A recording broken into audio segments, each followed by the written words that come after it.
Every year, 7 teams that did not make the playoffs the previous year make the playoffs the next year, right? So half the field, half of the playoff teams change every single year. And it's an interesting thing. I always try to identify who those 7 teams are. I try to figure out the teams that are going to be better, who are the teams that are going to be worse. And with that being said, I've got a list here of 4 teams that I think are going to regress this season in the NFL. Okay. And this all, initiated because I was thinking about the Colts joint practice yesterday, how things didn't go perfectly for the Indianapolis Colts. But I think the Colts should, not feel terrible about it because they played against the Bengals, the team that's going to win the AFC North so long as Joe Burrow can stay healthy. Yeah, the Bengals have a good roster. The Steelers aren't going to be good. That's a team that won 10 games last year that's going to regress. The Browns, they have Deshaun Watson. Who cares about the Browns? Okay, and the Ravens, who went 14-3 last year, number 1 seed in the AFC, guess what? They're also going to regress last year, and that is the first team that I have here on my NFL teams that are going to regress list. Now, yesterday, I talked a little bit about turnover margin. I talked about how I liked for the Commanders to hit their over on their win total of 6.5 games because they were last in turnover differential last year. Turnovers are a luck stat. The Commanders won't be that unlucky again, okay, meaning that their win total should go up. And when you go back over the past decade, this is what we see. Teams that are last in turnover margin have much improved years the second year, and their wins go up by 2, 3, or 4 wins. So we can expect that from the Commanders. So bet that over 6.5 number. The opposite end of the spectrum is true. The Ravens led the NFL in turnover margin last year. Okay. They led the league in it. They aren't going to get that lucky again. Okay. They aren't.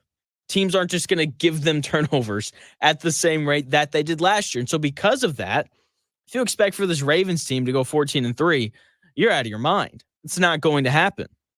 Now, the Ravens will still be good. They'll go 10-7, 11-6. They'll make the playoffs. Lamar Jackson may have another MVP type of season, but they're not going 14-3.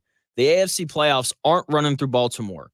Okay, they are the first team on the list that I have to regress. I thought about betting their under, but it's set at 10.5. That's a tough line, so I wouldn't touch that one. But the Ravens will be worse this year. Look at them going 11-6 or 10-7. Okay, so the turnover margin, that's part of why I have them taking a step back. But their defensive coordinator, Mike McDonald, he's gone. He's now the head coach of the Seahawks. If you didn't know this, bad coordinators don't get head coaching jobs. Okay, so that is a big loss for the Ravens. Jadeveon Clowney's gone. That's 9.5 sacks. Patrick Queen, one of the best interior linebackers in football, is gone. Okay, they also lost their starting right guard, who's been their starting right guard for the last 3 years. Like, they lost some key pieces. Sure, they're bringing in Derrick Henry, but they're going to be worse. Other teams that I can see regressing include the Steelers. They went 10-7 last year. Everyone loves to talk about how Mike Tomlin's never had a losing season. Well, that's going to change this year. They're going to go 8-9, 7-10. I know that their defense is good. Their defense is going to keep them in games. But when your quarterback situation is that dire, then it's hard to think that you're going to improve after winning 10 games the previous season. Okay, so expect for the Steelers to take a step back. Expect for the Ravens to take a step back. The Eagles in the NFC now, they are going to regress. I know they have new coordinators. Okay, new coordinators always get fan bases excited, but it all starts at the top. And all accounts point to Nick Sirianni not being a good head coach. Okay, they all point to players in that building not really liking him. Okay, and let's be honest, the Eagles got lucky last year. They went 7-3 in one-score games. That is abnormally good.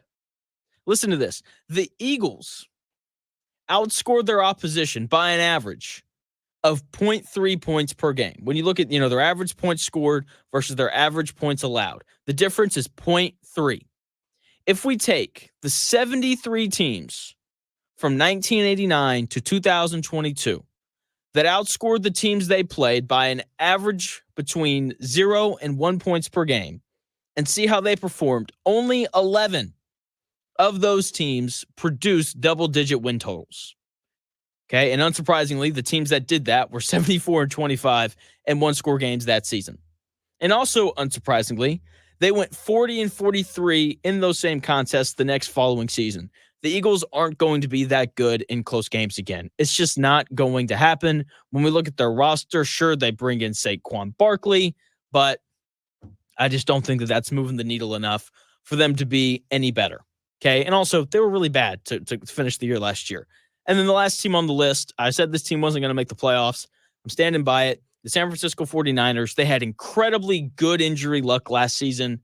They're older, right? More 30-year-olds on their roster than any other team in the league. Their left tackle's 35. Christian McCaffrey, back-to-back 300-touch seasons. He's going to get hurt this year. Deebo Samuel gets hurt every year. George Kittle usually gets hurt. He was pretty healthy last year.